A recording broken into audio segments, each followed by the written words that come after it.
Vous voyez cette famille? Elle est heureuse dans sa voiture. Bon, il ferait mieux de regarder la route, vous me direz, mais bon. De toute façon, même s'ils regardaient la route, ils seraient incapables de percevoir qu'ils sont en train de foncer droit dans un mur. Cette famille, c'est vous, hein? C'est moi, c'est la société. Ce mur, mais il incarne l'ensemble des crises qui sont en train petit à petit de fracturer la société. Crise environnementale, on est rentré dans la 6e grande extinction de masse des espèces. Les poissons meurent dans les océans à cause du plastique. Les forêts rétrécissent parce que l'on doit nourrir le bétail qui finira dans nos assiettes. Crise sanitaire, on constate autour de nous de plus en plus de personnes atteintes de maladies chroniques. Nous, les hommes, on a perdu 50% de notre fertilité en 50 ans. Crise sociale, quand on est jeune, on a du mal à trouver un travail. Et quand on a un travail, eh bien, on souffre de plus en plus. On dépérit. On burn out. Ça va, vous tenez le coup? Ne vous inquiétez pas, ça ira mieux après. Mais malgré l'importance de ces enjeux, pour nous et la société, on ne constate pas un engagement massif des citoyens pour faire en sorte que l'on change de direction. On continue de vivre notre vie comme si le mur qui était en face de nous n'existait pas. Et à raison. Car la particularité de ce mur, c'est qu'il est invisible. Est-ce que vous entendez une alarme qui sonne chez vous à chaque fois qu'une espèce disparaît? Est-ce que vous recevez une décharge électrique à chaque fois qu'un enfant meurt d'un cancer? Non, jamais. On est très peu affecté au quotidien. Et malheureusement, l'histoire nous démontre que l'humanité ne s'est changée que quand il est dos au mur, et donc dans la souffrance. Mais moi, ce que j'aimerais, ce dont je rêverais, c'est que, pour une fois, nous puissions changer dans la joie. Alors, comment faire? Je vais vous raconter une histoire, à la fois personnelle et collective, qui m'a permis de comprendre quelques clés pour susciter autour de moi l'envie et le plaisir d'agir. Alors, l'envie d'agir se déclenche souvent par une histoire personnelle. Moi, mon déclencheur, ça a été ma famille. Mon grand-père est mort d'un cancer des poumons, ma grand-mère a un cancer du côlon, mon père a la maladie de Parkinson, ma mère a la maladie de Crohn. Quand on a la maladie comme ça autour de soi, on a deux possibilités.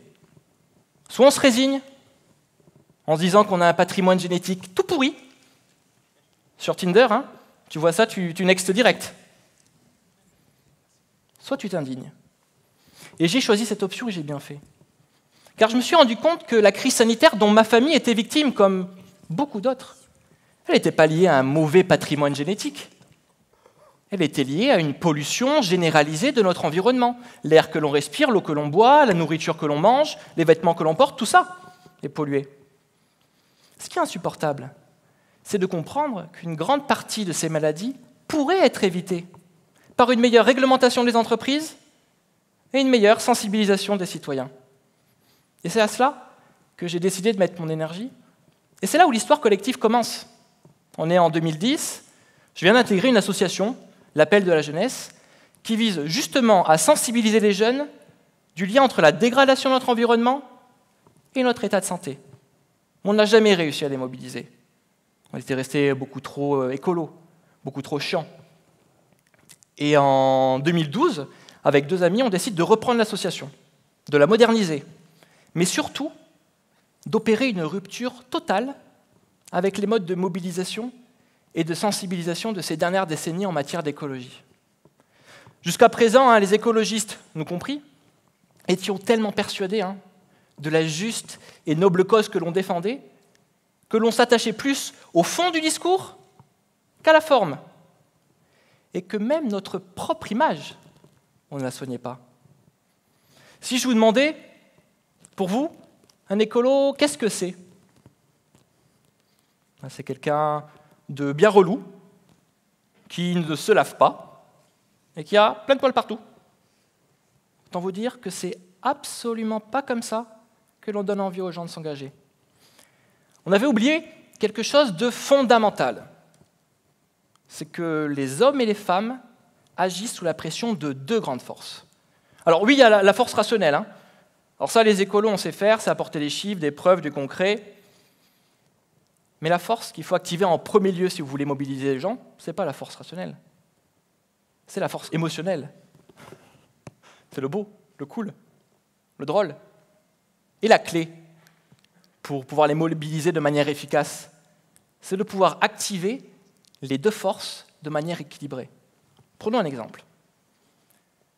Ce n'est pas parce que vous démontrez, on va prendre l'exemple du Jean Made in France, ce n'est pas parce que vous démontrez rationnellement l'intérêt d'acheter un jean Made in France, parce que moins de CO2, pas de travail des enfants, meilleur impact économique en local, que l'ensemble des gens vont se ruer pour l'acheter. Si dans un premier temps, vous n'avez pas suscité le désir autour de cet objet à travers sa coupe, ses couleurs, seuls les plus convaincus l'achèteront. Et on ne sera pas plus avancé.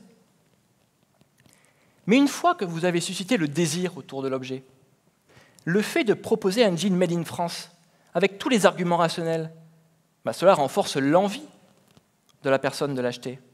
Et c'est là où j'amène une deuxième clé, qui est qu'une fois que vous avez donné l'envie aux gens d'agir, il ne faut surtout pas que ceux-ci se retrouvent face à des difficultés pour passer à l'action.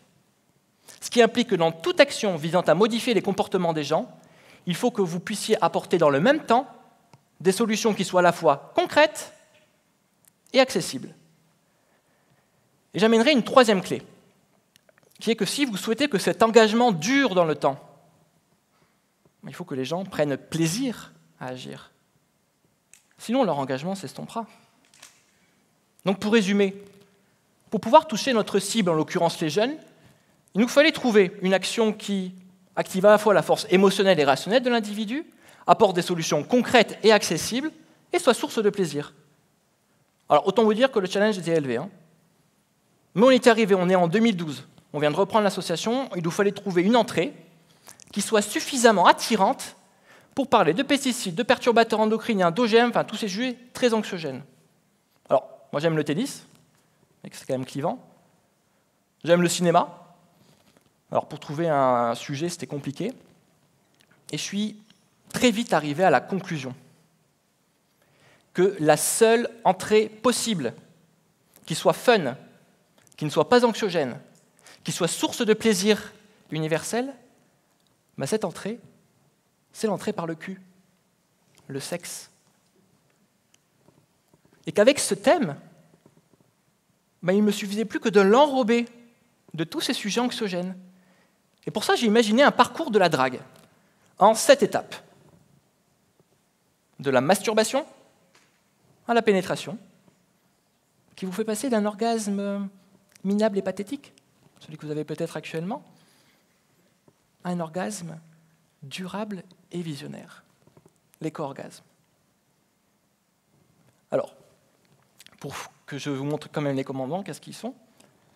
La promesse de l'éco-orgasme, c'est se faire plaisir sans se faire de mal. Parce qu'on est quand même dans un monde complètement fou, où vouloir une partie de jambes en l'air nous expose à divers tas de pollution. On commence au célibat. Vous êtes de plus en plus nombreux et nombreuses à vous masturber avec des sextoys remplis de phtalates, jusqu'à la pénétration. On va s'étaler les parties génitales de lubrifiants pleines de parabènes, qui sont des perturbateurs endocriniens. Et entre ces deux étapes, il y a un parcours de la drague plus ou moins classique que l'on va suivre. On va se maquiller pour se faire belle, et puis s'étaler dans la phase des nanoparticules, récupérer un numéro, sextoter, s'exposer aux ondes, puis essayer d'avoir un premier date, autour d'un verre, autour d'un plat, et se remplir l'estomac de pesticides, etc., etc. Et à chaque fois, ce qu'on essaie d'apporter, c'est des solutions qui soient concrètes et accessibles. Si je prends, par exemple, le commandement 7, une pénétration sans perturbateur endocrinien, tu testeras. Pénétration, force émotionnelle, source de plaisir, ok. On explique pourquoi c'est important, et on propose une solution. Vous, la prochaine fois que vous irez chercher votre lubrifiant, il vous suffit de regarder sur l'emballage s'il y a écrit la mention « sans parabènes ». Résultat, aujourd'hui, on est des milliers de jeunes bénévoles répartis sur toute la France. On tourne des centaines de milliers de jeunes chaque année sur les sujets très anxiogènes, mais on est encore trop peu à être sensibilisés. Il nous faut sans cesse trouver de nouvelles idées, nouveaux projets, pour donner à l'écologie une image fun et positive, seule condition pour nous éviter ce mur dont je vous parlais tout à l'heure. Je m'appelle Timothée Elkiel, je suis le cofondateur du mouvement Génération Cobaye, et ce que j'aimerais vous dire, avant de vous laisser, c'est que chacun d'entre vous puisse y trouver un combat qui vous tienne à cœur, un combat qui soit profitable pour la société, et que vous puissiez utiliser ces quelques clés que je vous ai partagées pour susciter autour de vous l'envie et le plaisir d'agir. Merci.